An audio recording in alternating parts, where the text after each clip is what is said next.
Jaz pa kljub novim časom vseeno ostajam tradicionalist, zaradi tega, spoštovane kolegice, spoštovani kolegi, ministrski zbor, pozdravil bi tudi predsednika vlade Marjana Šarca, pa vidim, da je njegov stol danes prazen, ima obveznosti v Bruslju, lahko bi poslal koga od 5 podpredsednikov, ki danes ne sodelujejo na tej seji, ampak to je pač njegova odločitev. Minister ob nastopu funkcije priseže z besedami: prisegam, da bom spoštoval ustavni red, da bom ravnal po svoji vesti in z vsemi svojimi močmi deloval za blaginjo Slovenije. Ta prisega je tudi formalizirana, njen največji pomen pa je občečloveški javna zaveza ministra, ki govori o tem, da je zaupanja vreden, da bodo njegova ravnanja in besede oziroma mnenja temeljila na dejstvih in resnici. Po besedah in ravnanjih torej javnost presoja kredibilnost nekoga, ki mu je zaupano delo v obče dobro. Naj uvodoma omenim dve resnični priliki, ki se nanašata na današnjo razpravo o interpelaciji in mogoče na najbolj enostavno mogoč način povesta, kdaj nekdo svojo kredibilnost izgubi, oziroma povesta, zakaj nekomu javnost verjame, drugemu pa ne. Preselimo se nekaj let nazaj. Nekega mrzlega zimskega dne v februarju je visok vojaški častnik v vojašnici s svojimi vojaki čakal na ukaz.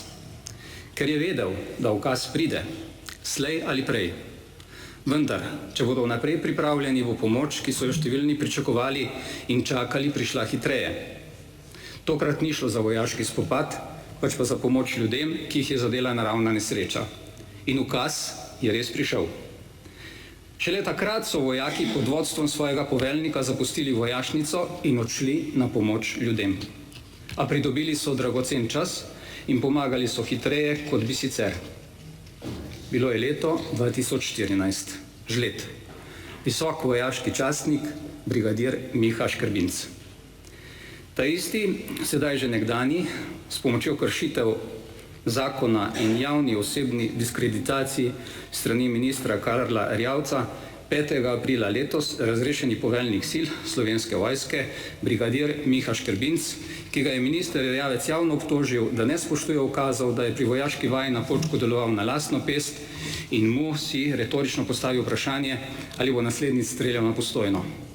Na tisto Postojno, kjer je bil brigadir Miha Škrbinc, med prvimi, ki so ljudem leta 2014 priskočili na pomoč. Že ta izjava ministra Erjavca bi bila po mojem mnenju dovolj, da bi odstopil. In druga prilika, poglejmo še nekaj let nazaj, pisalo se je leto 2005. Takratni minister za obrambo je postal predsednik politične stranke Desus, Demokratične stranke upokojencev Slovenije. Mediji so razkrili, da je bil istočasno, ko je že bil predsednik Desusa, še vedno član druge politične stranke, LDS-a, Liberalne demokracije Slovenije. Novi predsednik Desusa je prostodušno povedal, da pač plačuje položnice in je plačal članarino tudi LDS-u, ko je dobil položnico. Ta visoki politični funkcionar je bil Karl Viktor Erjavec.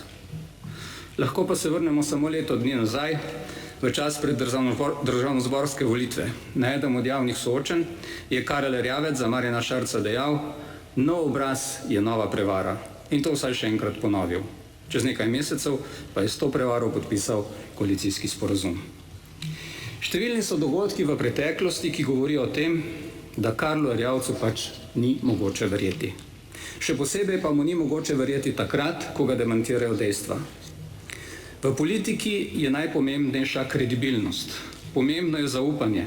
To je edini in najmočnejši kapital, ki ga potrebuje človek, če želi uspešno delovati na političnem parketu. Dokler politiku ljudje verjamejo, oziroma dokler verjamejo tistemu, kar govori in dela, je politik, toliko bolj politik, ki mu je zaupano soupravljanje z državo, lahko uspešen. Ko tega kapitala več ni, tak človek v politiki, predvsem pa na visoko izpostavljenem mestu v vladi, nima več kaj početi. Njegove delnice so razvrednotene in nimajo nobene vrednosti več. Postane lahek plen za take in drugačne lobije, človek brez hrbtenice, ki izvršuje tisto, kar od njega pričakujejo omrežja, lobiji, ne pa tisto, kar je prav. In večino časa in energije porabi za obrambo lastnega položaja. Interpelacija je zato predvsem orodje, ki bi preudarnemu predsedniku vlade lahko služila kot pomoč pri izboljšavi njegove ekipe, pri zagotovitvi boljšega in bolj učinkovitega dela. Predsednik vlade mnogo lažje poskrbi za to, da je nek minister odstopljen, če mu zrcalo postavi opozicija, kot če je to prisiljen storiti sam. In ravnanja ministra Erjavca govorijo o tem, da ni samo objektivno, pač pa tudi subjektivno odgovoren za kršitve, ki mu jih podpisniki interpelacije očitamo. Soočen s toliko dokazi in dejstvi, kot jih je v tem primeru, bi minister, ki čuti odgovornost do ljudi in države, v tem primeru tudi do Slovenske vojske, sam odstopil. V času vlade Marjana Šarca, čeprav ni minilo še niti leto dni, so ministri odstopali zaradi mnogo manjših stvari. Marko Bandelli zato, ker je pošiljal neprimerna SMS sporočila in tu in tam objavil kakšen neprimeren čivk. Pa bil je ljubitelj hitre vožnje, ki omogoča modro utripajoča luč. In je bil odstopljen. Bil je drugorazredni. Dejan Prešiček je bil odstopljen zato, ker je hčerki enkrat prevažal inštrumente v avtomobilu ministrstva. Ker je preveč časa vztrajal, je bil grobo diskreditiran tako, da so mu medijsko obesili odgovornost za smrt uslužbenca ministrstva, ki je naredil samomor. Več 100 državnih uslužbencev, ki imajo vozila tudi na zasebno uporabo, prevaža v avtomobilih države ne le inštrumente, pač pa se s temi vozili vozijo na morje, pozimi na smučanje in tako naprej. Tudi Dejan Prešiček je bil po grobi predhodni javni diskreditaciji odstopljen. Tudi on je bil drugorazredni. Kaj pa Karel Viktor Erjavec, kjer ne gre za majhne, nedolžne, nepomembne zadeve, pač pa za prekoračitev pooblastil, za zlorabo obveščevalno-varnostne službe Ministrstva za obrambo Republike Slovenije, za zavajanje, za laganje in namerno javno osramotitev in diskreditacijo visokega vojaškega funkcionarja, katerega drža bi morala biti v ponos ministru in Slovenski vojski. Že samo zaradi slednjega bi moral Karel Erjavec zapustiti položaj, ki ga zaseda danes. Vendar ni odstopil, niti ni bil odstopljen. Karel Erjavec je torej prvorazredni. Drugorazredni ministri so v Šarčevi vladi odstopljeni, tudi če niso storili nič protipravnega, kvečjemu kakšen manjši neprimeren spodrsljaj, prvorazredni pa lahko kršijo zakon, javno diskreditirajo svoje najožje sodelavce, pa se jim nič ne zgodi. Številna pretekla ravnanja, bogata službena kariera, pa tudi drobna prilika iz mojega uvodnega dela govorijo torej o tem, da je brigadir Miha Škrbinc človek, ki nikoli ne bi deloval na lastno pest. Brigadir Škrbinc je človek, ki ne bi niti za trenutek pomišljal, če bi bilo potrebno braniti domovino. Je človek, ki bi, če bi to bilo potrebno, za domovino dal tisto, kar je največ vredno, svoje življenje. Taki ljudje so vedno bolj redki, žal pa je njih diskreditacija preveč pogosta, popolnoma nedopustno pa je, da se je zgodila s strani ministra za obrambo. Kljub temu, da je bilo v primeru ministra Erjavca toliko neetičnih in nemoralnih ravnanj, da bi moral odstopiti že zaradi njih, naj na kratko navedem, zakaj minister v njegovem pojasnjevanju očitkov v 4 točkah interpelacije ni prepričljiv oziroma ni uspešen. Vzrok za vrsto neprimernih, celo nezakonitih ministrovih ravnanj sta bila 2 dogodka, ki sta se zgodila marca oziroma v začetku aprila. Govorice o zdravstvenem stanju načelnice generalštaba Slovenske vojske Alenke Ermenc, ki so dobile tudi medijski zagon, in nočno streljanje na vojaškem vadbišču Poček. Glede slednjega je minister pač potreboval grešnega kozla, da bi zaščitil svoj hrbet oziroma bolje svoj položaj.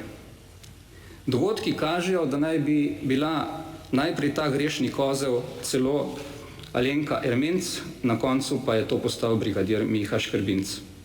Ker pa dokumenti ne podpirajo teze o tem, da je Miha Škrbinc deloval v nasprotju z usmeritvami ministra, ker teh pač ni bilo, je bilo potrebno najti drug razlog in brigadirja obdolžiti za govorice o zdravstvenem stanju načelnice generalštaba Slovenske vojske Alenke Ermenc.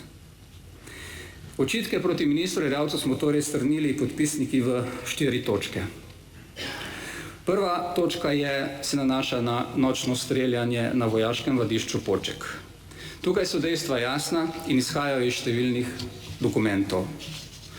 Brigadir Škrbinc je ravnal v skladu z meddržavnimi načrti, sklepi vlade, podpisanimi ukazi in usmeritvami generalštaba oziroma načelnice generalštaba Slovenske vojske. Minister Erjavec ni dal nikakršnih drugačnih usmeritev, tudi jih ne more dati poveljniku poveljstva sil Slovenske vojske, dal bi jih lahko samo generalštabu Slovenske vojske oziroma načelnici generalštaba Slovenske vojske, a tega ni bilo. To je povedala tudi načelnica generalštaba. Minister Karl Viktor Erjavec je prav tako zavajal javnost z lažmi, da ni vedel za streljanje s težkimi kalibri na vojaškem vadišču Poček. Dejstvo je, da je minister za obrambo decembra 2018 podpisal pooblastilo za podpis načrta skupnega usposabljanja med Slovensko vojsko in oboroženimi silami Združenih držav Amerike. V prilogi tega pooblastila so bili tudi natančni podatki o tem, s čem se bo na tej vaji streljalo. V tem dokumentu, ki ga je podpisal minister Erjavec, je navedeno, da se bo na vaji streljalo z minometi 60, 81 in 120 mm. Prav tako je minister za obrambo podpisal sporazum za usposabljanje z oboroženimi silami Združenih držav Amerike, ker je bilo jasno napisano, s čim se bo streljalo. In današnje trditve o tem, da je bilo navodilo, da se strelja do 60 in ne več, so smešne. A menite, da so tajno pripeljali te havbice na vojaško vadišče, mimo vednosti države, ministra in tako naprej. Jaz mislim, da so tu res nedostojne izjave enega ministra. Tudi v poročilu načelnice generalštaba Slovenske vojske, ki ga je 30. marca letos izdelala na zahtevo ministra Erjavca, je ugotovljeno, da kršitev pravil ni bilo in zato načelnica ni predlagala razrešitve brigadirja Mihe Škrbinca iz krivdnih razlogov. Da minister za obrambo Karl Erjavec in javnost niso vedeli, da bodo potekale aktivnosti na vojaškem vadišču Poček, je prav tako laž. Z Ministrstva za obrambo oziroma Slovenske vojske so sporočili, da se bodo v mesecu marcu držali dogovora, od katerega je sicer občina Postojna pred slabim letom dni odstopila, in da bodo nočno streljanje v marcu izvajali 4-krat, in sicer 25., 26., 27. in 28. marca, pri čemer bodo prve 3 dni streljali do 3 zjutraj, zadnji dan pa do polnoči. Ta vaja je bila potrjena tudi na vladi Republike Slovenije in je potekala v skladu z vladno odločitvijo. Brigadir Miha Škrbinc je kot poveljnik poveljstva sil Slovenske vojske izvajal ukaze, ki so mu bili naloženi strani generalštaba Slovenske vojske. Minister za obrambo je bil torej podpisnik vsaj 2 mednarodnih dokumentov, ki sta opredeljevala podrobnosti tega konkretnega streljanja. Takšen način spreminjanja dogovorov in sporazumov, kar se je zgodilo kasneje, pa je vprašljiv in sporen tudi za naše zaveznike in bo imel za Slovenijo negativne mednarodne posledice, ker se vaje načrtujejo skozi daljše časovno obdobje in teh sporazumov ni mogoče spreminjati čez noč. Torej, v tej točki ministru Erjavcu očitamo prekoračitev pristojnosti, zavajanje in laganje. Očitkov ni uspel ovreči, dokumenti ga demantirajo. Druga točka se nanaša na zlorabo obveščevalno-varnostne službe Ministrstva za obrambo Republike Slovenije. Zakon določa, da je obveščevalno-varnostna služba Ministrstva za obrambo Republike Slovenije organizacijska enota Ministrstva za obrambo, ki ima svoje izpostave v Slovenski vojski. Njeno delovanje ureja 32. člen Zakona o obrambi. Služba zbira podatke in informacije v okviru opravljanja protiobveščevalnih ter varnostnih nalog, izdeluje analitične in operativne ocene za podporo opravljanja štabno-varnostnih nalog vojski, izdelavo načrtov uporabe vojske in drugih obrambnih priprav ter za načrtovanje in izvajanje obrambnih ukrepov. V omenjenem primeru, ko je šlo za govorice o zdravstvenem stanju načelnice generalštaba Slovenske vojske, je informativne pogovore na podlagi prve alineje 2. odstavka 32. Zakona o obrambi v poveljstvu sil Slovenske vojske izvedel varnostni sektor službe, s čimer je prišlo do kršitev Zakona o obrambi in zlorabo obveščevalno-varnostne službe Ministrstva za obrambo. Tudi direktor OVS-a, gospod Matijevič, je potrdil, da so delovali na podlagi določbe Zakona o obrambi, ki določa, citiram, varnostne naloge na obrambnem področju so odkrivanje, preiskovanje in preprečevanje ogrožanja varnosti določenih oseb, delovnih mest, objektov in okolišev, ki jih uporablja ministrstvo in Slovenska vojska v državi ali zunaj nje, ter podatkov o razvoju ali proizvodnji določenega vojaškega orožja ali opreme.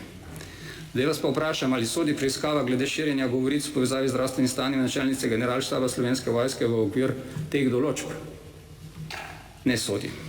To je ugotovila tudi Komisija za nadzor obveščevalnih in varnostnih služb, ki je glede tega na 3. nujni seji 26. aprila letos sprejela sklep, da KNOVS opozarja, da je v primeru brigadirja Škrbinca in govoric o zdravstvenem stanju načelnice generalštaba Slovenske vojske OVS ni imela zakonske podlage za opravljanje informativnih pogovorov 3.4.2019 na poveljstvu sil. Minister Erjavec je danes tudi večkrat demantiral sam sebe.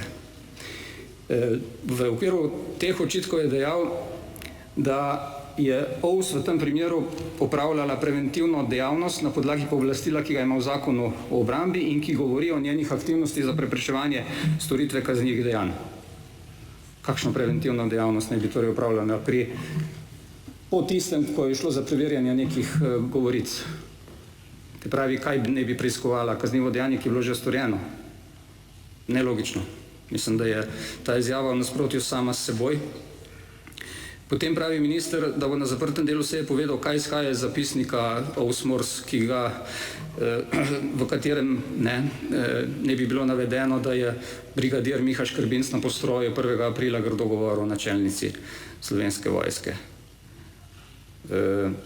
Jaz moram reči, da iz razlogov, ki sem jih omenil uvodoma, bolj verjamem brigadirju Mihi Škrbincu kot ministru Karlu Erjavcu in verjamem tistemu, kar je povedal pred Komisijo za nadzor obveščevalno-varnostnih služb, in ta magnetogram je javen. Vsak si lahko njegove izjave prebere in tam je eksplicitno povedal, da ni grdo govoril o načelnici, pač pa da je ščitil njeno integriteto.